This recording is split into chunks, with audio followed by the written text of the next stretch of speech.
ये कहानी है एक ऐसे लड़के की जिसे प्रिंसेस से प्यार हो जाता है, लेकिन प्रिंसेस के पिता उसकी शादी अमीर शहजादे से कराना चाहते हैं। इसलिए वो लड़का अमीर बनने के लिए खजाने की खोज में निकल जाता है, जहां उसे किन किन मुसीबतों का सामना करना पड़ता है देखेंगे आज की शानदार कहानी में। So hello everyone, Kanchan here, let's begin the story. इससे पहले हम कहानी की शुरुआत करें, आप वो रेड कलर का सब्सक्राइब का बटन जरूर दबाएं ताकि आपको ऐसे ही न्यू वीडियो की नोटिफिकेशन मिलती रहे। कहानी की शुरुआत में समुद्र के बीचों बीच एक जहाज को दिखाया जाता है जिसमें काफी सारे लोग ट्रैवल कर रहे होते हैं। वहीं पर हम फ्रेड नाम के एक बंदे को देखते हैं जो जहाज के कोने में बैठा होता है, जिसे एक विजन आता है। विजन में वो खुद को इस जहाज का कैप्टन बना हुआ देखता है। तभी एक बंदा आकर उसके ऊपर एक बाल्टी पानी डाल देता है और उससे कहता है कि उठो जल्दी, राजा का कैसल नजदीक ही है। यहीं से सीन कट होता है, हमें राजा का खूबसूरत कैसल दिखाया जाता है जहां पर राजा पड़ोसी राज्य के राजा से बात कर रहे होते हैं। इनकी बातों से हमें पता चलता है कि अब ये रिश्तेदार बन चुके हैं, क्योंकि राजा ने अपनी बेटी की शादी पड़ोसी राज्य के राजा के बेटे से तय कर दी थी। आगे दिखाया जाता है कि राजा अपनी बेटी प्रिंसी के पास जाता है और उससे कहता है कि मैंने तुम्हारी शादी पड़ोसी राज्य के राजकुमार से तय कर दी है। जिस पर प्रिंसी अपने पिता से कहती है कि मैं ये शादी वादी नहीं करने वाली, क्योंकि मैं इस तरह से 4 दीवारों में कैद होकर नहीं रहना चाहती। मुझे तो अभी पूरी दुनिया घूमनी है और सब कुछ एक्सप्लोर करना है, मैं शादी के चक्कर में नहीं पड़ना चाहती। जिस पर उसके पिता उसे समझाते हैं और कहते हैं कि तुम्हें ये शादी किसी भी कीमत में करनी होगी, क्योंकि पड़ोसी राज्य के राजा हमारी मदद कर रहे हैं। वो हमारे इस महल की मरम्मत भी करवा रहे हैं और साथ ही महल में पेंटिंग का काम भी चल रहा है और ये सब कुछ उनके पैसे से ही हो रहा है। अगर तुम ये शादी कर लोगी तो इसी में हम सबकी भलाई है। दूसरी तरफ जहाज कैसल पहुँच चुका था जिसमें ढेर सारे पेंटर होते हैं। इसी में हमारा फ्रेड भी होता है। फ्रेड जब जहाज से उतरता है तो उसकी नज़र सीधे प्रिंसी पर जाती है और उसे देखते ही पहली नज़र वाला प्यार हो जाता है। इसलिए फ्रेड पेंटर बनने का नाटक करता है और सीधे कैसल में पहुंच जाता है, जहां वो दीवारों पर पेंट करता है। लेकिन पेंट करना तो दूर, वो तो प्रिंसी को ताड़ रहा होता है। इधर प्रिंसी भी ये बात नोटिस कर लेती है और उससे कहती है कि तुम दीवार में पेंट कर रहे हो, ये मुझे देख रहे हो।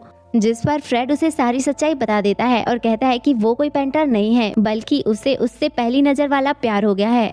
इधर प्रिंसी को फ्रेड की बातें पसंद आने लगती है और वो सोचती है कि मुझे जैसा लड़का चाहिए था ये तो बिल्कुल वैसा ही है। जिसके बाद प्रिंसी फ्रेड को बताती है मैं भी दुनिया में घूमना चाहती हूँ और एक्सप्लोर करना चाहती हूँ। तो फ्रेड बिना कुछ सोचे उससे कहता है कि तुम मेरे साथ चल सकती हो।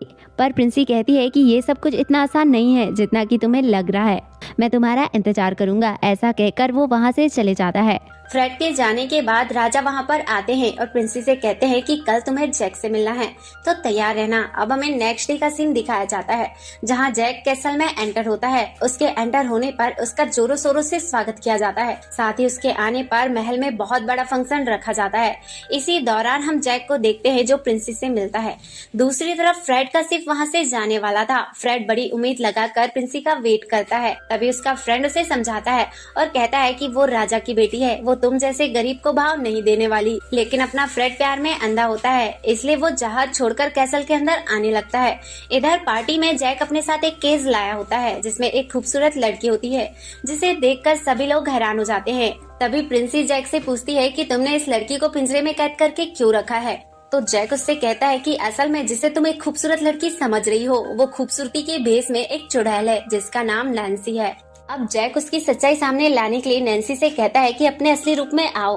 तो हम नैन्सी को देखते हैं जो एक बड़े से बर्ड में बदल जाती है और अपनी पावर शो करती है, जिसे देखकर सभी लोग डर जाते हैं। वहीं हम जैक को देखते हैं जो प्रिंसी से कहता है कि मेरे पास एक रिंग है जिससे मैं इस चुड़ैल को कंट्रोल कर सकता हूँ, इसलिए वो चाहकर भी यहाँ से नहीं भाग सकती। दूसरी तरफ हम फ्रेड को देखते हैं जो कैसल के अंदर पहुँच जाता है। इधर महल में सभी लोग जैक और प्रिंसी को अकेले छोड़कर अंदर चले जाते हैं ताकि वो लोग कुछ टाइम अकेले टाइम स्पेंड कर सके। इधर जैक प्रिंसी को अकेले देखकर उसके करीब आने लगता है। इसी दौरान वहाँ पर फ्रेड आ जाता है जहाँ उसके सारे सोल्जर उसे रोकने की कोशिश करते हैं। इससे गुस्सा होकर जैक फ्रेड की आंखों में कुछ फेंक देता है जिससे उसे काफी ज्यादा तकलीफ होती है।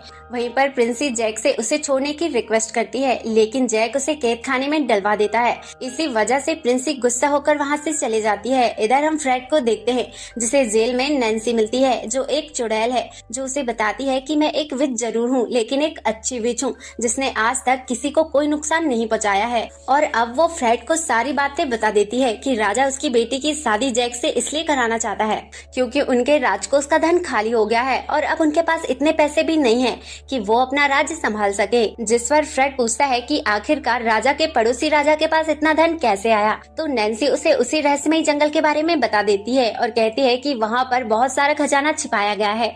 वही खजाना जैक और उसके पिता को मिल गया था, इसलिए वो इतने अमीर हो चुके हैं। इनके बीच बातें चली रही होती है, तभी प्रिंसी आकर फ्रेड की हथकड़ी खोल देती है। इधर फ्रेड प्रिंसी को बताता है कि मैं भी उस रहस्यमय जंगल में जाकर वो खजाना हासिल करूंगा जिसे पाकर मैं एक अमीर इंसान बन जाऊंगा, फिर तुम्हारे पिता हमारी शादी करवा देंगे। इधर नैन्सी इनके प्यार को देखकर उनकी हेल्प करने का डिसाइड करती है और वो फ्रेड को एक जादुई बॉल देती है जो उसे सही डायरेक्शन दिखाएगी। अब हम फ्रेड को देखते हैं जो बॉल लेकर अपने सफर में निकल जाता है। इधर राजा को प्रिंसी की सारी सच्चाई पता चल जाती है कि वो एक लड़के से प्यार करती है, इसलिए राजा प्रिंसी को समझाते हैं, लेकिन प्रिंसी तो प्यार में अंधी हो चुकी थी, इसलिए गुस्से में आकर राजा प्रिंसी को कमरे में नजरबंद करवा देते हैं। इधर जंगल में हम फ्रेड को देखते हैं जिसे एक इंसानी बर्ड मिलता है जो उससे कहता है कि तुम्हें मेरे साथ फाइट करना होगा, इसलिए हम फ्रेड को देखते हैं जो उसे एक पंच मारता है और वो एक ही पंच में धराशायी हो जाता है। इसलिए अब वो इंसानी बर्ड फ्रेड से अच्छे से बात करता है और उसके साथ चलने के लिए कहता है, लेकिन फ्रेड उसे मना कर देता है और कहता है कि जब मैं लौटूंगा तब तुम्हें अपने साथ ले जाऊंगा। दूसरी तरफ हम पड़ोसी राज्य के राजा को देखते हैं जो अपने बेटे जैक से कहता है कि तुम्हें प्रिंसेस से शादी करने के बाद यहाँ का राजा बनना है क्योंकि मैंने यहाँ के सारे सोल्जर को खरीद लिया है और अब वो हमारा साथ देंगे, बस तुम्हें प्रिंसी को अपने प्यार के जाल में फंसाना होगा। दूसरी तरफ हम फ्रेड को देखते हैं जो एक नदी के पास पहुंच जाता है जहां वो जादुई बॉल नदी के अंदर जाकर उसे कुछ बताने की कोशिश करती है, लेकिन फ्रेड की नजर एक झोपड़ी में जाती है जिसके 2 पैर होते हैं, इसलिए वो सीधे उस झोपड़ी के पास आ जाता है। असल में इस झोपड़ी में चुड़ैलों की फैमिली रहा करती थी जो इंसानों का मांस खाया करते थे और वो एक चुड़ैल के पूछने पर बता देता है कि वो यहाँ पर खजाने की तलाश पर आया है, पर वो चुड़ैल चालाकी से उसे अंदर ले जाती है और उसे भूनने का डिसाइड करती है, लेकिन इससे पहले वो चुड़ैल ऐसा कुछ कर पाती हम फ्रेड को देखते हैं जो एक पतीला उस आग में डाल देता है जिससे वहाँ पर एक बहुत बड़ा ब्लास्ट होता है और वो झोपड़ी टूट जाती है। इधर हम कैसल में प्रिंसी को देखते हैं जो नैन्सी के पास आती है और जैक के बारे में पूछती है, लेकिन नैन्सी मजबूर होती है और उससे कहती है कि मैं तुम्हें उसकी सच्चाई नहीं बता सकती क्योंकि उसके पास एक जादुई रिंग है जिससे वो मुझे कंट्रोल करता है, लेकिन फ्रेड एक अच्छा लड़का है, वही तुम्हारे लिए एक बेस्ट ऑप्शन है। इधर हम चुड़ैलों को देखते हैं जो फ्रेड को चालाकी से पकड़कर जिंदा पकाने का सोचने लगती है, तभी वहाँ पर रेड बॉल आ जाती है जिसे देखकर चुड़ैले तुरंत ही फ्रेड को छोड़ देते हैं और उससे पूछते हैं कि तुम्हारे पास ये बॉल कैसे आई, तो फ्रेड उन्हें सारी बातें बता देता है और कहता है कि ये बॉल उसे नैन्सी ने दिया है। इधर हम नैन्सी को देखते हैं जो प्रिंसी को फ्रेड की हालत अपने जादू से दिखाती है और बताती है कि ये लोग मेरे फैमिली के लोग हैं जो इंसानी मांस खाते हैं, लेकिन फ्रेड के पास वो जादुई बॉल देखकर इन्होंने उसे छोड़ दिया होगा। इधर हम चुड़ैलों को देखते हैं जो फ्रेड से काफी ज्यादा घुल मिल जाती है और उसे नैन्सी की फोटो दिखाती है जिसमें जैक भी होता है, तो फ्रेड उन चुड़ैलों से पूछता है कि जैक इस फोटो में क्या कर रहा है, तो वो चुड़ैल बताती है कि जैक नैन्सी का पति है। ये सुनकर तो फ्रेड हैरान हो जाता है, जिस पर फ्रेड उन चुड़ैलों से पूछता है कि अगर जैक उसका पति है तो उसे पिंजरे में कैद करके क्यों रखता है। ये सुनकर नैन्सी के तन बदन में आग लग जाती है और उसे सारी बातें समझ आ जाती है कि जैक ने नैन्सी की जादुई शक्तियों का इस्तेमाल करने के लिए उसके साथ प्यार का नाटक किया था। इसी वजह से सभी चुड़ैलें नैन्सी को बचाने का डिसाइड करती है। इधर हम फ्रेड को देखते हैं जो चुड़ैलों से मिलने का प्रॉमिस करके अपने सफर में निकल जाता है। अब वो नदी पार करने लगते हैं, लेकिन फ्रेड नदी में डूबने लगता है। वहीं पर वो रेड बॉल उसे बचाने की कोशिश करने लगती है। इधर फ्रेड को नदी के अंदर एक मेल मरमेड मिलता है जो उससे कहता है कि अगर तुम्हें बचना है तो सबसे पहले हिलना डुलना बंद करो, जिससे वहाँ का पानी शांत हो जाता है और इसी दौरान वो बॉल उसे बचा लेती है। अब वो मेल मरमेड भी ऊपर आ जाता है, जिस पर फ्रेड उससे पूछता है कि तुम यहाँ पर कैसे, जिस पर वो मरमेड कहता है कि ये झील हजारों साल पहले एक बड़ी नदी हुआ करती थी जिसमें बहुत सारी जलपरियां रहा करती थी, लेकिन इंसानों के इंटरफेरेंस की वजह से नदी सूख गई और सारी जलपरियां मारी गई। इसलिए अब मैं भी इस झील में नहीं रहना चाहता, मुझे भी एक बड़े समुद्र में रहना है। साथ ही वो मरमेड फ्रेड को उसी खजाने के बारे में बताता है कि आखिर वो खजाना कहाँ है। अब खजाने की बात सुनकर फ्रेड एक्साइटेड होकर उससे पूछने लगता है, तो मरमेड बताता है कि जब हजारों साल पहले यहाँ पर बड़ी रिवर थी तो बड़े बड़े जहाज भी चला करते थे जिसमें बहुत सारा खजाना रहा करता था, लेकिन कई जहाज यहीं पर डूब जाया करते थे। इसी वजह से वो खजाना इसी नदी में छुपा हुआ है। अब फ्रेड उस खजाने की लोकेशन पूछने लगता है तो मरमेड उससे कहता है कि मैं तुम्हें खजाने का पता एक ही शर्त पर बताऊंगा, अगर तुम मुझे समुद्र में छोड़ दोगे तो फ्रेड उससे पूछता है कि ये सब कुछ मैं कैसे कर सकता हूँ। तो मरमेड उसे एक जादुई बक्सा देता है और कहता है कि इससे तुम जो चाहो वो चीज बना सकते हो, बस इसके लिए तुम्हें उस चीज का स्केच इस बॉक्स में ड्रॉ करना होगा और वो चीज तुम्हारे सामने हाजिर हो जाएगी। अब हम फ्रेड को देखते हैं जो स्केच बनाने लगता है, जिसकी वजह से उस बॉक्स में से जहाज के पुर्जे निकलने लगते हैं। लेकिन फ्रेड ये काम अकेले नहीं कर सकता था, इसलिए वो अपने दोस्तों को बुला लेता है, जिसमें वो इंसानी बर्ड और चुड़ैलें भी शामिल होती हैं। और अब हम देखते हैं कि ये सभी लोग मिलकर आखिरकार उस उड़ने वाले जहाज को बना लेते हैं। दूसरी तरफ हम कैसल में जैक और उसके पिता को देखते हैं जो राजा को धमकाकर वहां से जाने का नाटक करते हैं। इसलिए मजबूर होकर प्रिंसी को राजा की बात माननी पड़ती है और शादी के लिए हाँ कहना पड़ता है, जिसके 3 दिन बाद शादी की अनाउंसमेंट होती है। जिसके बाद जैक सीधे नैन्सी के पास आता है और उसके जादू से फ्रेड का उड़ने वाला जहाज देख लेता है और उससे कहता है कि आप किसी भी कीमत में मुझे वो उड़ने वाला जहाज चाहिए। दूसरी तरफ हम फ्रेड को देखते हैं जो उसके दोस्तों के साथ जहाज में बैठकर उड़ते हुए नदी का सारा सामान निकाल लेते हैं, लेकिन उन्हें कोई भी खजाना नहीं मिलता। इसलिए फ्रेड मरमेड पर गुस्सा होता है और कहता है कि तुमने हमें बेवकूफ बनाया है, जिस पर मरमेड उन्हें सारी सच्चाई बता देता है और कहता है कि एक बार जैक और उसके पिता यहाँ पर आए थे और उन्होंने मुझसे प्रॉमिस किया था कि वो मुझे समुद्र में छोड़ देंगे, इसलिए मैंने उन्हें अपना सारा खजाना दे दिया, पर उन्होंने मुझे धोखा दिया और मुझे यहीं पर छोड़कर चले गए। अगर मैं तुम्हें ये सारी बात पहले बता देता तो तुम भी मुझे समुद्र में छोड़ने के लिए कभी भी राजी नहीं होते, लेकिन इसके बाद भी मेरे पास कई सारी कीमती चीजें हैं। जिसके बाद हम फ्रेड को देखते हैं जो जहाज को कैसल की तरफ ले आता है। इधर हम प्रिंसी को देखते हैं जो वेडिंग के लिए तैयार हो रही थी, तो उसे खिड़की से वही जहाज दिख जाता है जिसमें फ्रेड और उसके सारे दोस्त होते हैं।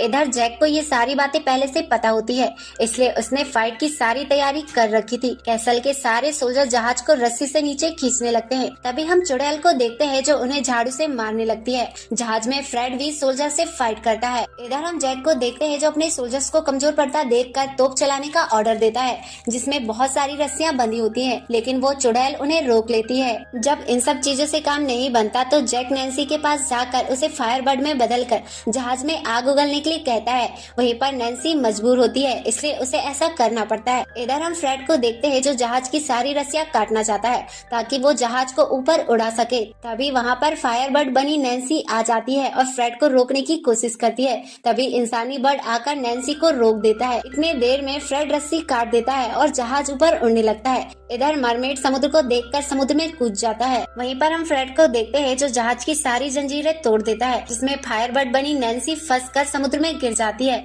लेकिन बच जाती है। अब हमें फ्रेड को दिखाया जाता है जो प्रिंसी को अपने साथ चलने के लिए कहता है। प्रिंसी भी मान जाती है। तभी कहानी में बहुत बड़ा ट्विस्ट आता है और हम जैक को देखते हैं जो फ्रेड के ऊपर वार करता है, जिसकी वजह से फ्रेड को वो तीर जाकर सीने में लग जाता है और फ्रेड समुद्र के अंदर गिर जाता है, जिससे उसके सारे दोस्त दुखी हो जाते हैं। इधर जैक काफी ज्यादा खुश हो रहा होता है क्योंकि उसके रास्ते का कांटा हट गया था। वहीं पर मरमेड फ्रेड को समुद्र से निकाल लेता है, फिर उसके सारे दोस्त उसका इलाज करते हैं। इधर हम प्रिंसी को देखते हैं जो नैन्सी के पास आकर उससे हेल्प मांगती है और कहती है कि मुझे किसी भी तरह से फ्रेड के पास भेज दो। नैन्सी उसकी बात मान लेती है और उसे बूढ़ी औरत में बदलकर फ्रेड के पास भेज देती है, जिसकी वजह से उसे कोई भी नहीं पहचान पाता।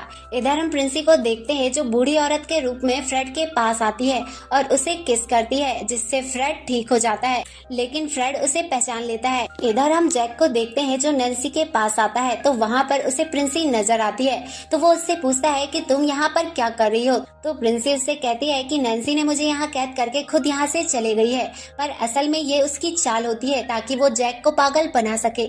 जैक नैन्सी रूपी प्रिंसी को फ्री करके विच को बुलाने की कोशिश करता है और रिंग घुमाने लगता है, पर नैन्सी रूपी प्रिंसी उसे रोक देती है और उसके हाथों से अंगूठी छीनकर समुद्र में फेंक देती है और उसे अपने प्यार के जाल में फंसाकर कहती है कि तुम्हारे सामने इतनी खूबसूरत लड़की खड़ी है, लेकिन तुम्हें तो उस चुड़ैल की पड़ी है। कुछ टाइम बाद प्रिंसी जो बूढ़ी औरत के रूप में होती है वो फ्रेड के साथ वहाँ पर आ जाते हैं और नैन्सी से उसके असली रूप में लाने के लिए कहती है, लेकिन नैन्सी जो प्रिंसी के रूप में होती है वो उससे कहती है कि इससे पहले हमें जैक से अपना बदला कंप्लीट करना है। और हम देखते हैं कि वो तीनों मिलकर प्लानिंग करने लगते हैं। इधर हम जैक और उसके पिता को देखते हैं जो राजा से बातें कर रहे होते हैं। तभी नैन्सी जो प्रिंसी के रूप में होती है वो वहाँ पर आ जाती है और राजा को कैद खाने में डलवा देती है, जिसके बाद जैक और प्रिंसी की शादी हो जाती है। जैसे ही जैक प्रिंसी का कपड़ा उठाता है तो उसे नैन्सी नजर आती है और उसे जोर से पंच मारती है और उसे सारी बातें बताती है कि तुमने मेरी पावर्स का इस्तेमाल करने के लिए मुझसे नकली शादी की थी और नकली खून से साइन किए थे। फिर मेरी ही शादी की अंगूठी का इस्तेमाल करके तुम मुझे कंट्रोल करके इतनी तकलीफ दिया करते थे,